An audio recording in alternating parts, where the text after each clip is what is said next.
Hi, my name is Mugure Njendu, founder of Little Einsteins East Africa. The gender gap between boys and girls in the STEM fields continues to be significant. On February 11th, 2024 is the International Day of Women and Girls in Science.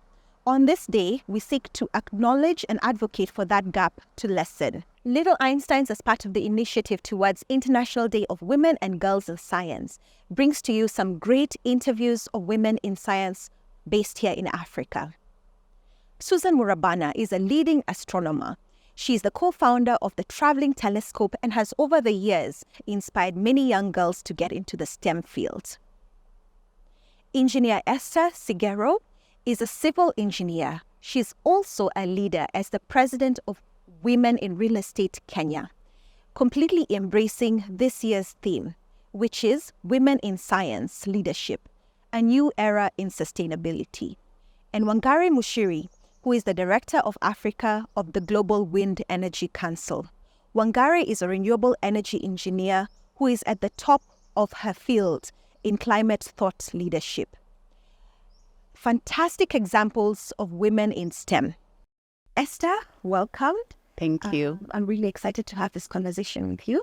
In a couple of days, it's going to be February 11th, which is the International Day of Women and Girls in Science, and actually women and girls in STEM, science, technology, engineering, and math. So tell me who you are, what you do, and where you are. Thank you, Mugure. My name is Esther Segero. I am a structural engineer, but also a project manager. And one of the other very important hats I wear is being president of the Women in Real Estate Society. So that's Esther. Other than that, I also am a sister, I'm an aunt, I'm a daughter. Fantastic. I love that. And your background is, as you mentioned, you're a civil engineer. Yes. I want to know when you knew I'm going to be a civil engineer. What was your aha moment? So I didn't have an aha moment. So I've been trying to think, like, what's my aha moment? I did not have one of those. But in my upbringing, I grew up in Kakamega. So I was always very competitive. Like, I loved math, I loved sciences.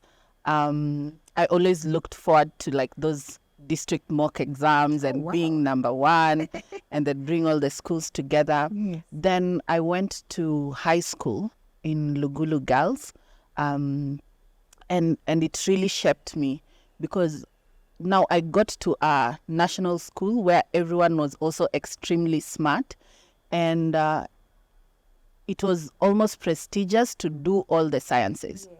So automatically I did biology, I did physics, I did chemistry. I also did home science, and then I did French, but didn't proceed with it. But what I liked the most was physics class. Like, I loved going to physics class because the teachers made it so interesting, like all the experiments. Yeah. Anytime they told us, don't touch the electricity, those are the experiments I wanted. I wanted to the motion experiments, the force of inertia experiments. Yes. So I really leaned towards physics, right. and I enjoyed it thoroughly. Like the practicals, those were my favorite times, both for chemistry, like blowing things up. Yes. And then I also read a lot. Yeah.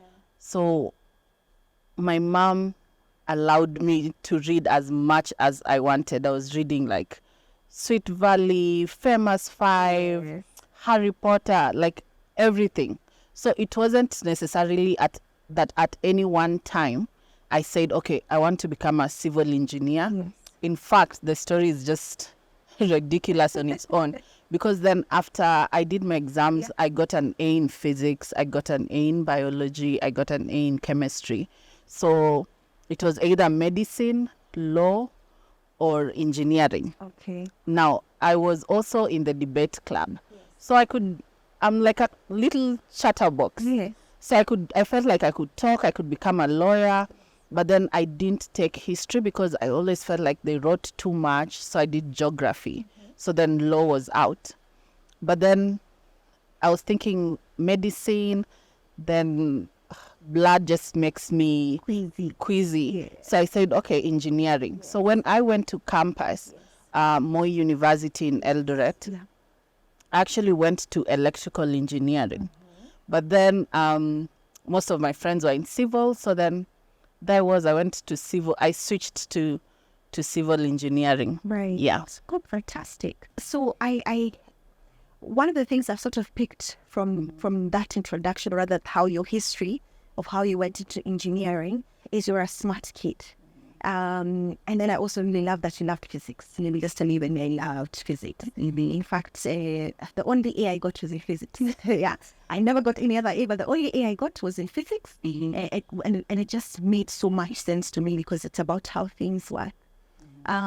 One of the things that we're concerned about with regards to International Day of Women and Girls in Science is around the gender parity of boys and girls who take STEM subjects. What challenges do you think there are in terms of girls pursuing STEM subjects, and perhaps where do you think we can improve? Like, what can we do as women in this space? What can we do to improve it? So I first let me ask. So the little Einsteins, what's the age range?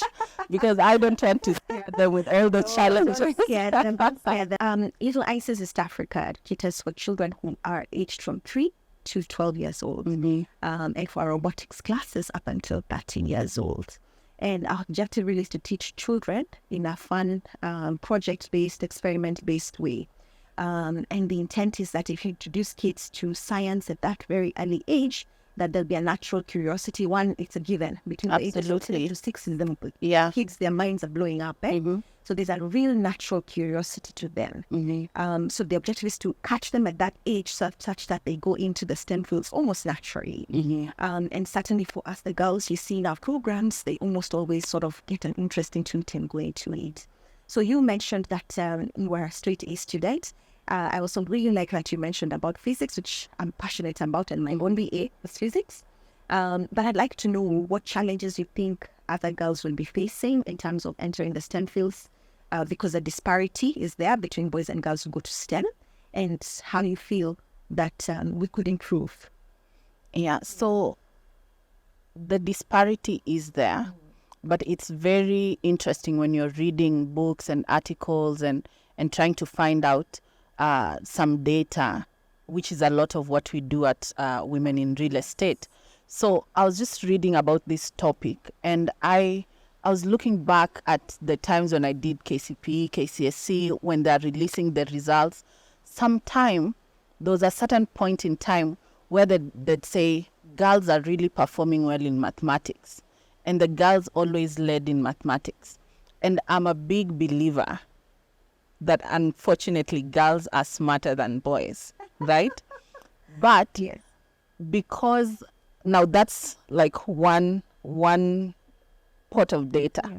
Then there's this other pot of data I was reading sometime last week, talking about Africa and maybe second and third world countries versus Nordic countries, where they're saying because of the no pressure kind of lifestyle, everything, good health care, good education, most girls in Nordic regions are not taking up STEM. But because of like the hustle and the grind in this other section, you'd get more girls in Africa. Yes. They want to take up STEM to ensure like safety, Right. financial safety Right. in a way. But I think the challenge definitely starts at home. When the girls are given like, okay, don't play with this, don't play with fire, don't play with electricity. The boys are building cars, they're building footballs. Already they're learning how to manufacture and build things. But then the girls are like, okay, you help your mother in the kitchen, which is very important to be all-rounded, to help in the kitchen, to help but to also take time to do things that require curiosity, things that will have you falling and picking yourself up. So those are some of the challenges. But then also another challenge is a lot and for many years. And even when you look at history, it remains the same thing, that women, you have to be feminine. You know, you have to look feminine, you have to talk feminine, you have to sound like that.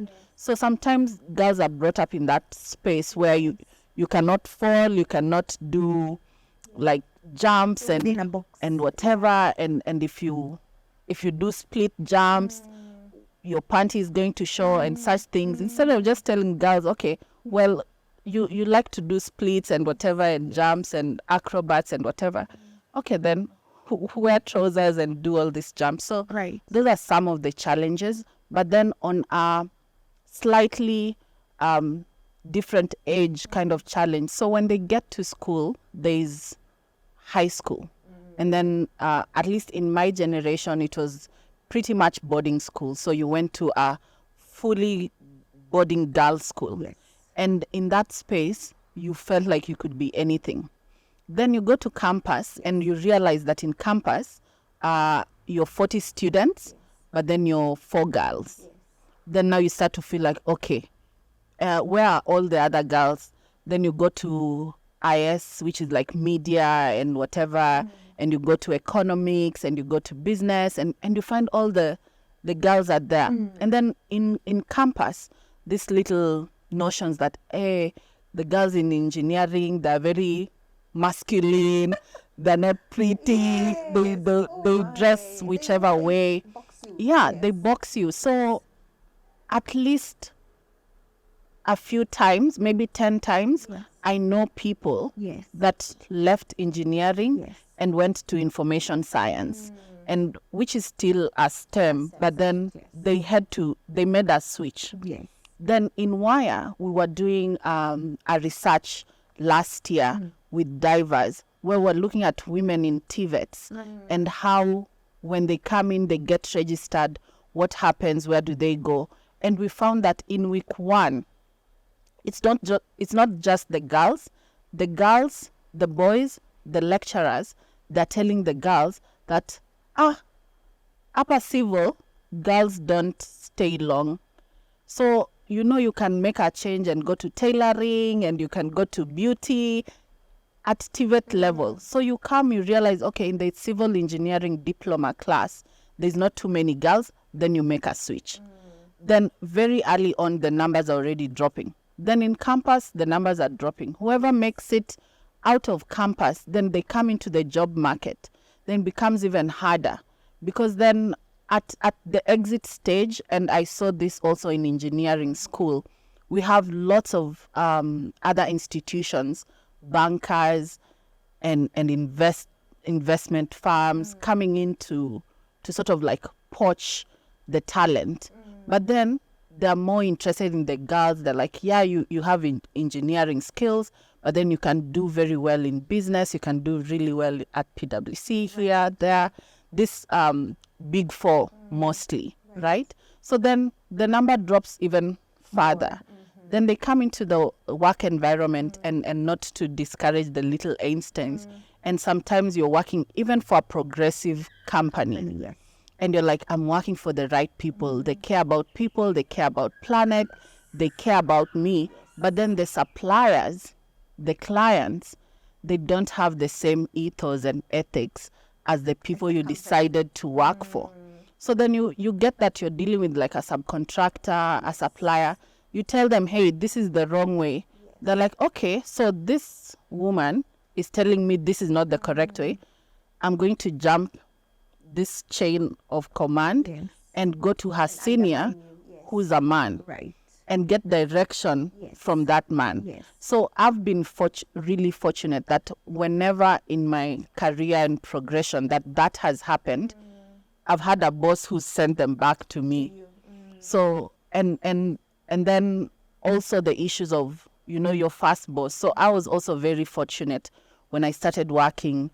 And I worked for an engineer, J.M. Kariuki Muraguri, and he was very good in mentoring and just giving you that confidence, which is what I think little Einstein, East Africa, sought to do at a very early age. Now, if you give them the confidence at that early age, you give them the tools, you introduce them even to people like myself in Wire, because that's what Wire does. It gives you your tribe. Tells you, okay, so now I'm out here, there are fewer female engineers. The numbers are not so great. I don't know any other female architects. I don't know female QSs. Right. Then Puts us together as a community. there is a community of 500 plus architects, engineers, planners, designers, lawyers, everyone in the real estate industry there for you to create a community with. Right. Yeah. Absolutely. And I think what you said is very true, because maybe to sort of mirror in the architecture practice is what tends to happen even post-graduation. Right now, the university numbers are quite good in terms of female to male. Yeah. It's 50-50 per se. Oh, nice. But what ends up happening is now in the job market, we lose a lot of the women in the professional circuit. And it's sometimes just life stuff, and you end up finding those who graduated versus those who are registered and practicing. There's a very big difference. And I think the challenges you raised are very real challenges. Yeah. And sometimes the girls are interested in engineering because of the aspect of building. Yes. Okay, staying in the office and drawing is one thing, but we are all excited about massive structures. You want to see how bridges are built. You want to see how houses are built. Right. So you really want to go to site more. Right. But you find that most organizations will take the ladies and teach them just the drafting and have them stay in the office, as opposed to letting them go to site so that they can enjoy. Like the engineering, well, I'd say like 80. You see how people say like 80% of your body is in the kitchen? Yeah. Same with engineering, 80% is in the field. So you want to be out there, to be interacting with the fundis, to see how they're tying bars, to see how the foremen act, to see who is the skilled and who's the unskilled. And when you are put in the office and your idea of engineering and massive structures is going to look at bridges, you start to think, okay, maybe it's not for me. Yeah. Maybe I can just go to a different office, use fewer brain cells and just like lead a happy life from there. Yeah. So we've talked quite a bit about the challenges. I'd love to hear about the wins. What progress have we made as the president of Women in Real Estate? We've done some research and advocacy work in Wire, and I think there's good progress that has been made. I think one of the main areas is around mentorship. And then sort of having the data for some of these things we're trying to advocate for. Would you speak to what the initiatives perhaps are being done to reduce the gender parity? Yeah, absolutely. And there's lots of initiatives, but I'd like to just start with the word data. Yes. Because data is now gold. Yes. And what we do at Wire is to go out and to look for this information. Like you've mentioned, right now, in the universities, it's almost 50-50. When we did the survey last year at JQuad, it was almost 40%. Yes. The retention for women in STEM was about 40%, which is great because that's not the same data we collected in 2020. It was much, much less. So now, even with that, we can focus our activities and mentorship and know, okay, so who do we need to be mentoring from this point and the transition and the translation into the field? And then there's been tremendous improvement. When I joined Wire in 2018, the percentage of female engineers was 3%. Now it's at about 7-8%. Same thing to the architects. I think architects, quantity surveyors are growing towards 10-11%, which is great. So that's the one thing we do, collect data and information so that when we are having conversations like here, we're not just saying, okay, we are saying things are bad. Yes, like where we are, this is where we hope to go. Like it happens a lot of the times, especially like politicians, and advocacy in a way is like being a politician, but then in a space where you can advocate and you have the correct figures to back you up, it just shifts the conversation. It gives you credibility. It removes the emotion from it, and then it's just plain data-driven. So that's a lot of what we are doing at Wire. Then on mentorship, we have been mentoring students and graduate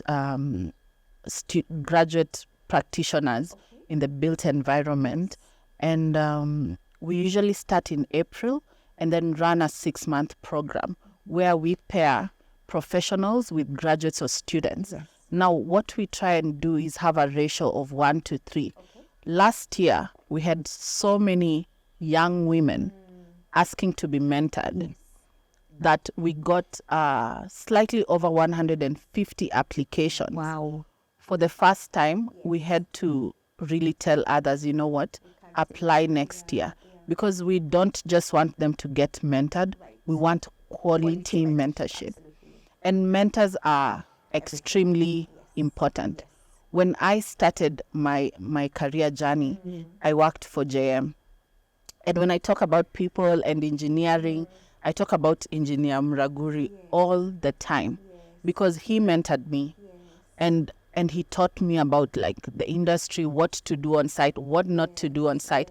I'll tell you a funny story. There was a site, I was working on Karibu homes. And I think those were like the very fast, affordable housing projects in Kenya. So, and very early on, because it was a small office, he gave you responsibility. And you'd go to site and you'd chair the meetings. So I'd chair the meetings. After I finished the meetings, all the time the contractor would be like, oh, you know, I need to take you and the engineer to dinner. And I would go back to my boss and be like, okay, the contractor wants to take us to dinner. And I'd never understand. He'd just laugh it off. Then one day he told me, you know what? You need to have that integrity. You have to draw a line. Going for dinner is not bad, but now you're supervising this person. If you do anything that compromises you, you're compromising the quality of the project. And you as the engineer are dealing with safety. Ensuring that house can carry the load and it's not going to collapse. So very early on, I knew to say, okay, well, this could compromise me or this could affect how I am perceived afterward. And just the work ethic. He really made us work, you know. So getting mentors and which is, it's really important. And I think that's what you are also doing, but in a slightly different way. Like, let's say Little Einsteins East Africa is mentoring at a much lower level by just introducing the young people to this STEM option. And actually, I have had the privilege of mentoring even at Wire. I've done... of course, you're a founding member. I've done 2 rounds of mentoring young professionals. So sort of my closeout question, I'll combine 2 things really quickly. I think the first is who's a woman leader you look up to? And the second is a parting shot to any mom or father who's listening to this who may want to inspire their young girl to join STEM, or any young girl or young child who's listening to this who's not sure about joining STEM. So a woman you look up to and what you would tell your parting shots. So I'm a little of a dreamer, a doer. Like I dream of a perfect Kenya. I dream of a fair world, a just world, a growing, a first world country kind of Kenya. So I would say Wangari Maathai. That is, of course, after my mother, because she's going to listen to this. My mother is she's an entrepreneur. She retired last year in November from working for the Ministry of Agriculture. But growing up, I saw her sell clothes, have a bakery, have a supermarket. Like she's that entrepreneur. So I really appreciate her. But other than my mom, I'd say Wangari Maathai. The ability to rally women into the Green Belt movement, to champion for just trees and the environment. And that's the kind of, when I think of my time in Wire, and the kind of change I want to make for women in real estate, or the kind of voice I want to give them, that's the level of voice I try to channel. I'm like, okay, what would Wangare Maathai do in this? You know, you'd be more vocal, you'd talk about the industry, what's affecting the people, what's affecting the girls. How do we get more about going out there and looking for money? How can we do more for women in real estate? So she's definitely a woman. I read a lot about her. I never met her, but I read a lot about her and what she was able to do, and what she went and studied, and how she made moves, and how she aligned herself also, which also in a leadership role, it's not just STEM. No, STEM can be STEM. You can STEM and then you can't talk to people. You can STEM, then you can't relate. So it's also the soft skills with STEM, and also the ability to inject art into the STEM. Right. Yeah. So my parting shot to the young girls in STEM and the little Einsteins East Africa is to embrace diversity. STEM itself is about being diverse. Allowing for innovation and growth is about being diverse. AI is about being diverse. Engineering, it's all about diversity, because on your own, you will not have different perspectives of different things. Right. But then, you know that experiment, they tell people like, okay, you have 7 strings of spaghetti, make the tallest house. So if you do it alone, usually when you do it alone, you're like, okay, I want to make like a square house, a square story building. But then you start to do it with other people. They're like, oh, maybe angle it like this, angle it like this. There are different perspectives which make things better. And it's the same message to the parents, because just you have kids, allow them that try things, try new things. And then to also the young people and the women in STEM already, the women planning to get into STEM, it's to also be kind to yourself. We are easily kind to other people and not to ourselves. So we don't give ourselves that grace to make mistakes. We're like, I'm a failure. I failed. I didn't pass mathematics. That's not the end of your STEM career. STEM is like STEM. Like there's 4 different things. That alone should tell you that you can try. There's more. Yeah. Thank you. Thank you. Thank you so much. So, firstly, let me just say thank you for coming to speak with me.